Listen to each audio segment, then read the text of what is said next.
राधे राधे, आपका मेरे YouTube channel पर सुस्वागतम।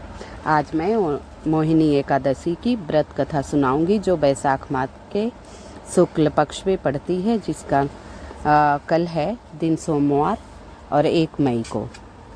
धर्मराज युधिष्ठिर के कहने लगे, हे कृष्ण, वैशाख मास की शुक्ल पक्ष की एकादशी का क्या नाम है?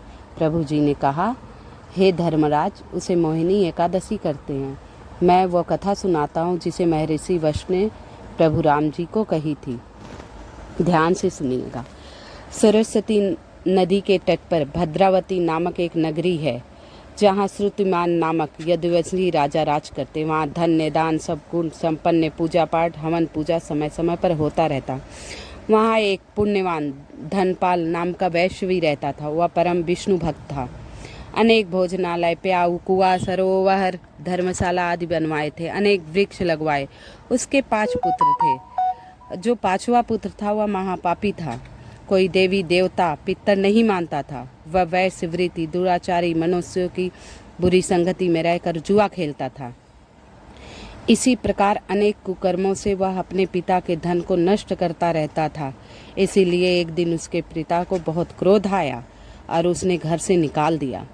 घर से निकलने के बाद वह अपने गहने कपड़े बेचकर खाने पीने की व्यवस्था करने लगा। जब सब कुछ उसके पास खत्म हो गया, नष्ट हो गया, तो वेश्याओं ने और दुराचारी मित्रों ने उसका साथ छोड़ दिया। उसके बाद वह वन में चला गया और पशु पक्षियों को मारकर खाने लगा। इसके बाद वह चोरी भी करने लगा, और जब चोरी करने पर वह एक दिन पकड़ा गया तो लोगों ने वैश्य का पुत्र जानकर चेतावनी देकर उसे छोड़ दिया, मगर वह अपनी आदतों से बाज नहीं आया। जब उसने दूसरी बार चोरी किया तो राजा के दरबार में उसे पेश कर दिया गया। राजा ने उसे कारागार में डालकर बहुत दुख दिए, बहुत यातनाएं दी। उसके बाद उसे नगर से निकाल दिया गया। वह वन में गया, वहाँ पशु पक्षी मारकर खाने लगा। वन में घूमता, अब पशु पक्षी मारकर खाने लगा। अब कुछ दिन बाद उसे पशु पक्षी भी नहीं मिले तो वो भूखा प्यासा दुख से तड़पता हुआ इधर उधर भटक रहा था। उसी समय वह कौंडिल्य ऋषि के आश्रम में पहुंच गया। उस समय वैशाख मास की एकादशी थी। ऋषि गंगा स्नान कर कर सुबह आ ही रहे थे। उनके भीगे वस्त्रों के छींटे उस पर पड़ने से उसकी सद्बुद्धि प्राप्त हुई। उस सद्बुद्धि के कारण उसे अपने पाप बुरे कर्म याद आने लगे और वो याद कर कर कर बिलख कर रोने लगा। बहुत दुखी हो गया।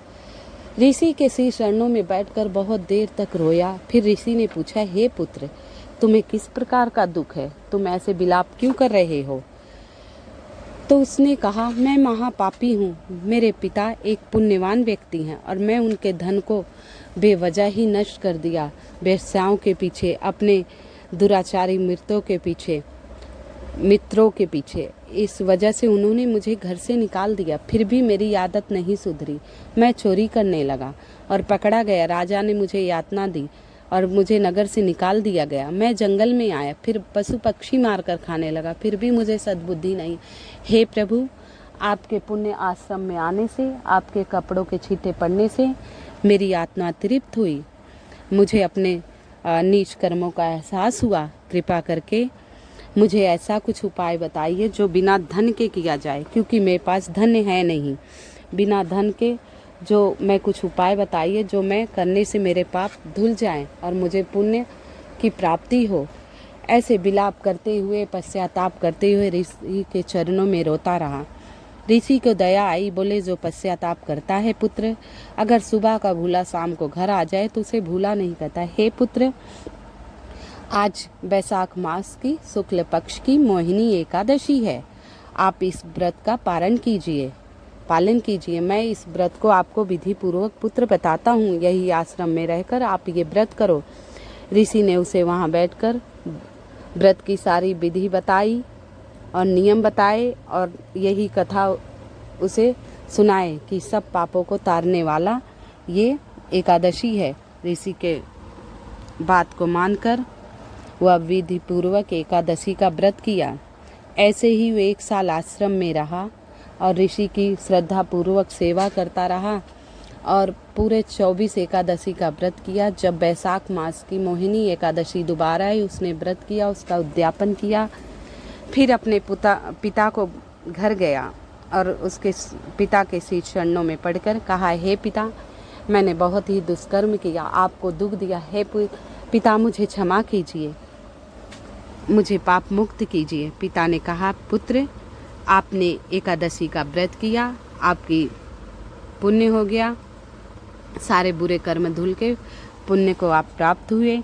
इसी प्रकार वो अपने पिता की सेवा में संलग्न हुआ और एकादशी का व्रत करने लगा। जब उसका आखिरी समय आया तो वो विष्णु लोक गया और उसके सारे पाप मोह सब नष्ट हो गए। विष्णु लोक जाकर वहाँ भी विष्णु सेवा में लग गया, बैकुंठ धाम की उसको प्राप्ति हुई। हे प्रभु, जैसे उसके पापों का निवारण किया वैसे सबके पापों का निवारण किया, सबकी गलतियों को क्षमा करना। और इस दिन भगवान विष्णु के दर्शन कीजिए माता लक्ष्मी के साथ। ओम